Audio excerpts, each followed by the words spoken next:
I think she's trying to make it look like Rupaul is lip syncing, but it's flailing. I'm not gonna lie. What's up, y'all? It's Brian Keith, and I'm back with another video. And today we're gonna be talking about RuPaul's Drag Race, season 17, episode 5.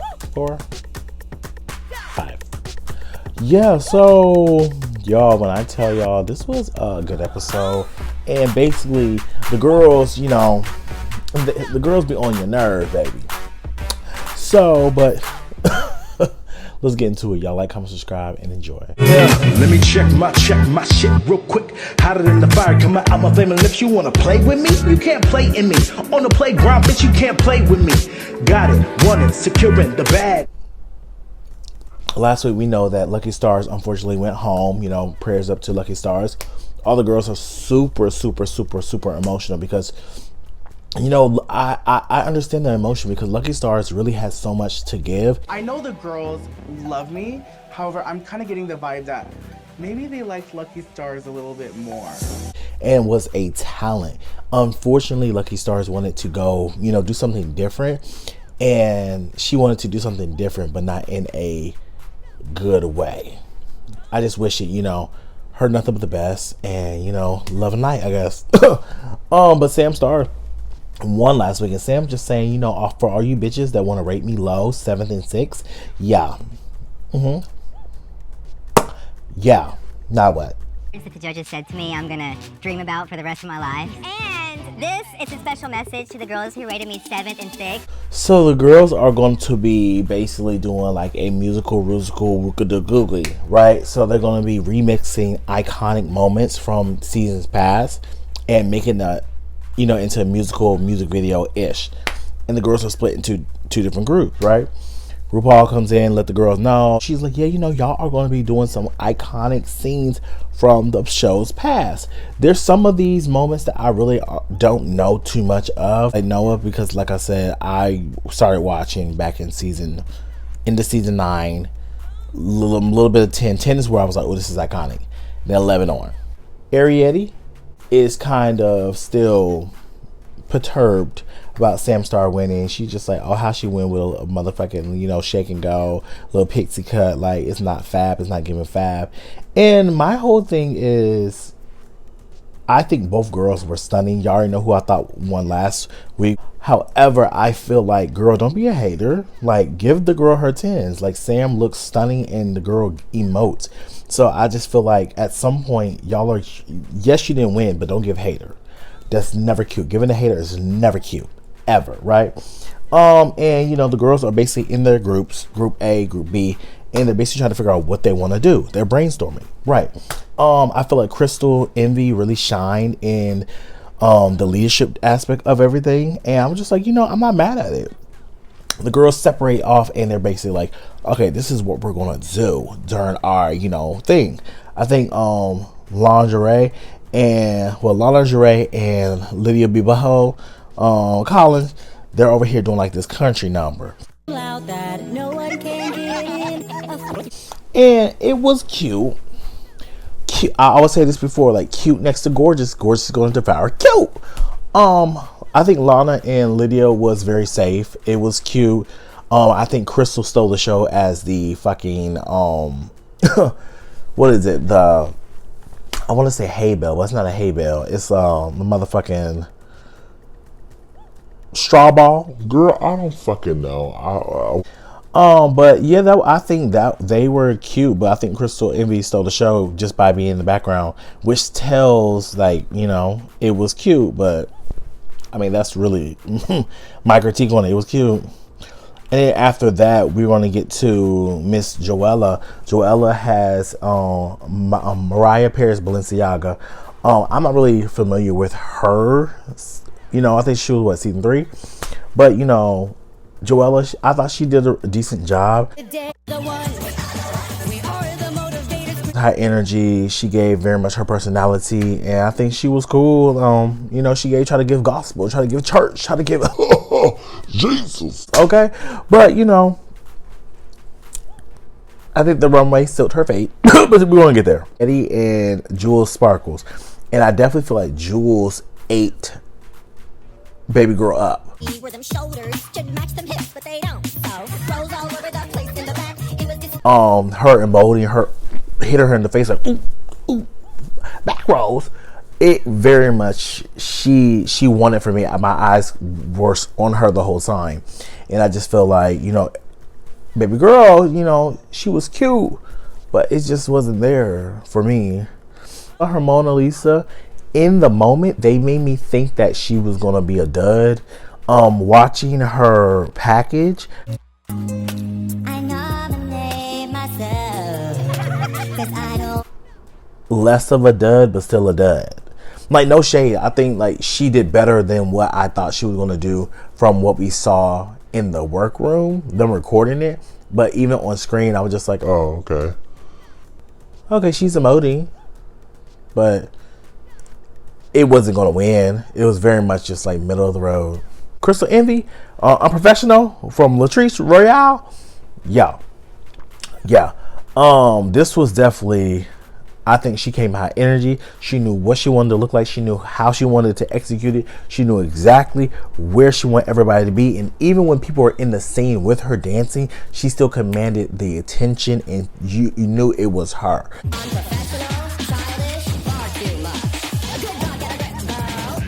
But I didn't really care about the music. I'm like, girl, camp.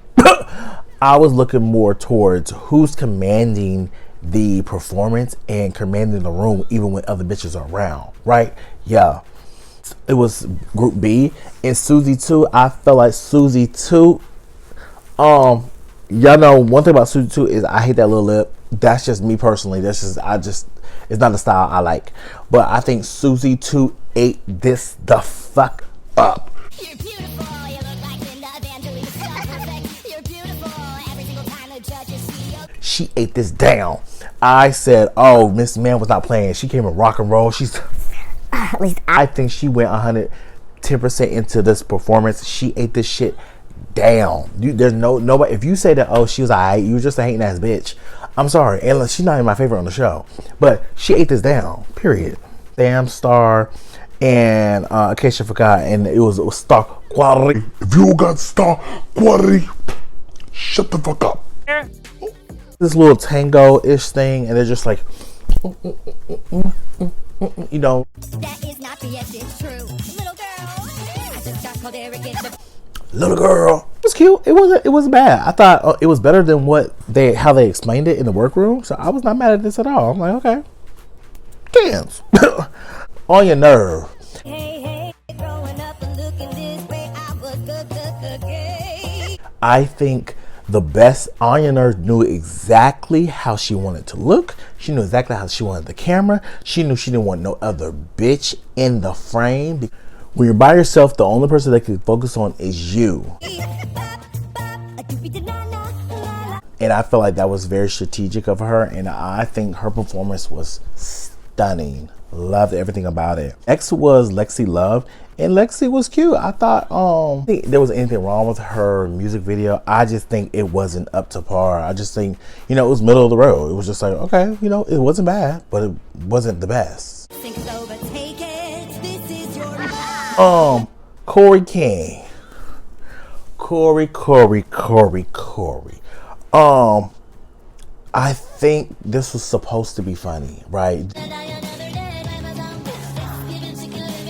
This is so outlandish, so egregious, but it just seemed like chaos.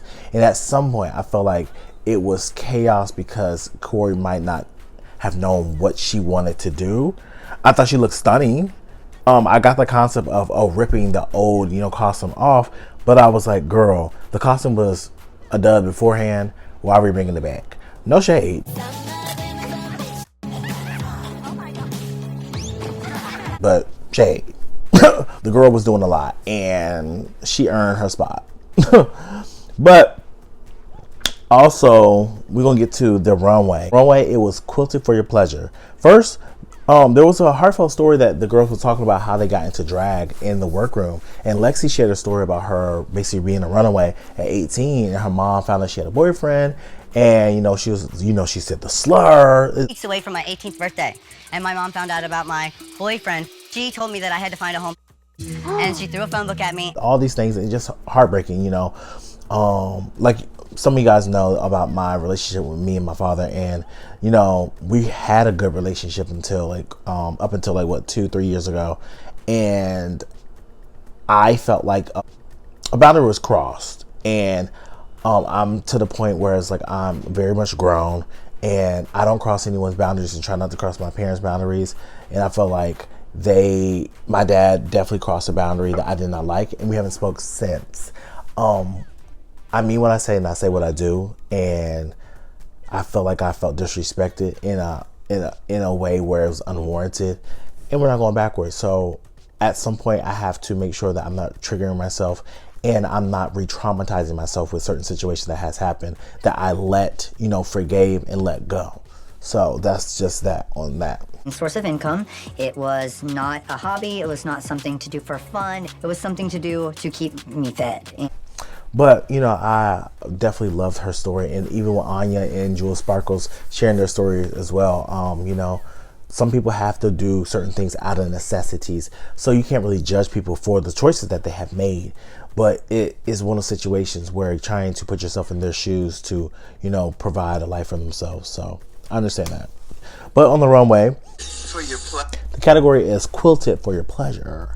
And first is Miss Lydia B. Butthole. Butthole College. My Amish nightmare. I thought this was very cute. It was very, it was much better than last week. Last week, I personally did not like this at all. But I thought Lydia looked very much fab. So shout out to her on this. It gives them very much cat, very much Whoville, you know, Willy Wonka, you know. Lana Jure, I felt like this was cute, but it gives very much like Sailor Moon. It's 20 inches. Get the measuring tape. Sailor Moon going to the ball.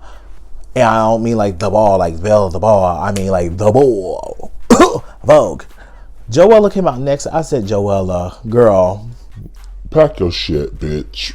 And half see where I'm going. I am a gigantic quilted blanket. And then bam! you gotta go. What the fuck is this? Girl, and I can see if her face was, you know, it was, you know, crafted around her face proportion-wise. But she thought she was eating with fucking Rupaul face on the back. Girl, you wanted to lip sync. At this point, you're playing with me. You wanted to lip sync. You had to. Ariete, and when I say she came out, oh, the girl is that's a bad bitch. Red, quilted eleganza. It has structure. She was stunning. The leather, the fabric, she was stunning. There are some people online talking about, oh, Michelle talking about her white nose. What the fuck, bitch? I feel like a lot of people take it to heart that, you know, certain artists have their certain styles. But this is a drag show to elevate you to the next level. And Michelle's not saying, oh my God, bitch, why don't, you know, you look fucking horrible. Obviously, they look good. They got here to the show. I think what it is push yourself outside the box. Can you do something else other than that? We're not saying you have to remove it every time, but seeing how your face look one time without it, girl, your outfits are going to eat regardless. But I'm just saying, Ariete, baby, she ate that down. She ate that down. As Jewel Sparkles. Look, I have this super avant-garde sleeve moment. It is gorgeous. And this, for me, she gave me very much, you know, Rita Repulsa, but cute. Giving very much Ashley Darby in the face. I was not mad at this. It wasn't better than the other girls, but it was cute, you know. Next was Hermona Lisa, and one thing about Hermona, she's impressing me with the way that I know she made this, because it fit her like a glove. Of many colors, it's just plum cute. She puts them. And I'm so impressed with her, because literally, if you watch my first episode, I counted her out. I was like, girl, you're not ready for this. This is not your judge, girl. This is not your shit. You're not that girl. But she has impressed me. Yes, ma'am. Next was Crystal Envy. Around wearing it. And I liked Crystal Envy's outfit once she opened it up. The jacket was cute, but I liked it once she opened the jacket up. Susie 2 came out next. Susie 2 gave me very much on Lord of the Rings. Golden headdress, a quilted, patchworked gown. Oh, she doesn't have her signature lip. And I think this is probably, for me, one of the most stunning that she has looked on the runway. For me, her hair is a little bit humpy. No shade. It is. But it was cute.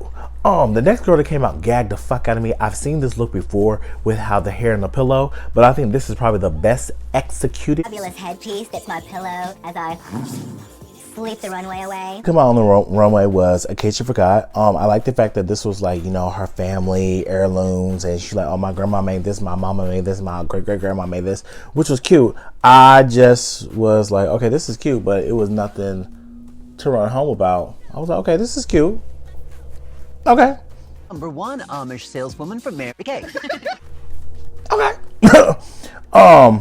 Miss On Your Nerve, baby came out giving the performance. Ass nerve. Ooh. What we have here is African quilt set, are pieced together square by square. As she should. She came out face stunning, hair big. I love the fact of the print, and I love that, you know, she used her culture to make these garments. And, you know, there was a conversation that she had with Joella and about, you know, using your culture to create garments and into your, you know, artistry. And I have to respect Joella because she was like, you know what? I was scared to use my, you know, my culture because I would just try to whitewash my shit. And I was just like, you know what, Joella, you real as fuck for that shit, because a lot of people do that, but they would never admit it. Made fun of me for embracing my culture. So I've always just been obsessed with like whitewashing myself and making myself connect with. Because they know how it sounds and they know how it looks, but they still want to have the proximity to whiteness. At some point, you do have your own heritage. You do have your own identity. So next to come out was Lexi Love. I thought Lexi Love, she looked amazing. Like, it gave very much, up here it gave very much, you know, Janet Jackson. I forgot the Rhythm Nation. Sickening guard outside of the Fashion Institute. The run. You know, I liked it. Corey King was cute. Corey King came out very much body yada yada yada yada. His family, so I did want my drag family to create this outfit. I am wearing a quilted hat. I just wish she had bigger hair, because she had this small head, these big ass titties, this big old ass. Proportion seemed kind of off, right? The judges watched the videos. Everybody was cracking up. Everybody got laughs. Everybody got laughs, besides Corey. I said, goddamn. At the end, we find out Miss Acacia. Oh, we find child. We find out Miss On Your Nerve won. And shout out to On Your Nerve. I think she deserved it very much. My top three performance-wise: On Your Nerve, Crystal Envy, and Susie 2. 8 down. Low-key, I loved On Your Nerve's performance. But if Susie 2 had for me, I love On Your Nerve's performance. I probably would have gave it to Susie 2 though, because I feel like her performance was a little bit more. She went all the way for it, but I loved On Your Nerve's performance. I feel like all three ladies did their big one. Corey King deserved to be in that bottom. I love Corey. I think Corey's funny, literally comedic relief. But Corey King deserved to be in that bottom. Girl, you was a fool. You was a mess. Yes, ma'am. Joella, you damn for sure deserved to be in that bottom. Girl, a mattress? I was like, girl, you over here. Corey's over here serving sex and you over here serving the mattress. Yeah. They over here do the lip sync.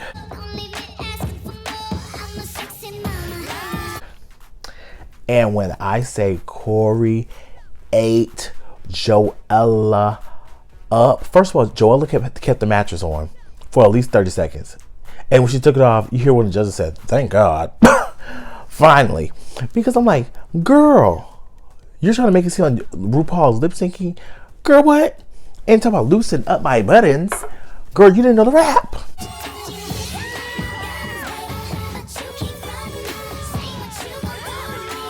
You didn't know the rap, Joella. What? No ma'am.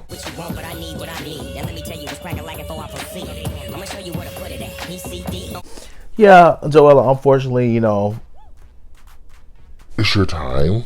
it's your time to go, and that's just the tea. Y'all, I'm gonna put my ranking for this week. This is my rated queen for this week. But let me know what you guys think. Like, comment, subscribe, and that's the tea. Brian Keith, LG, Black Butte. Bet you didn't You know we the holy trinity. Now let the God stop a jolly, break your ear here. Step into the room and get up in the bed. It tastes sweet, that's cause I'm good. It tastes sour cause I'm better than the hood. Cause I get you hyper when I'm running all around, cause I excite ya. Let me talk real quick. You can't even get with the shit. You wanna go toe to toe with my flow? This American all I really asking for. Now I got to go. Got